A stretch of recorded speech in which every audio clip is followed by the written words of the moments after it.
Здравейте, аз съм доктор Боскорт Шенер. Днес ще ви разкажа за интелигентните лещи, по-известни като мултифокални или интелигентни лещи, т.е. трифокални лещи. Те са една от най-развиващите се и бурно развиващи се технологии през последните години.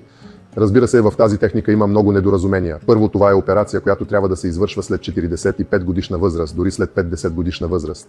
В предишните години се изискваха по-специални условия, за да бъде извършена на по-млада възраст, но на практика тя може да се прилага при хора над 50 годишна възраст. Важното, когато казваме, че може да се прилага, е окото да е подходящо за тази операция.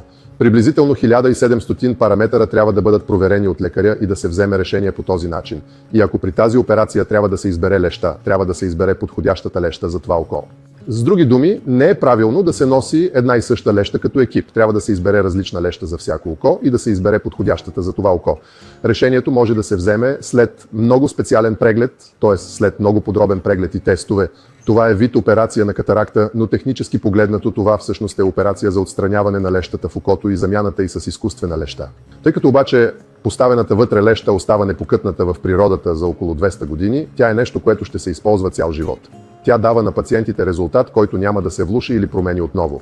Операцията отнема около 10 минути за всяко око. Не е необходимо окото да се затваря след операцията. Пациентът може да излезе по този начин, когато пристигне на следващия ден, вече вижда добре надалеч и наблизо, вече може да чете. 48 часа по-късно той може да вземе душ и да се изкъпе. Той вече може да чете всичко удобно. Особено при малко светлина пациентите четат перфектно.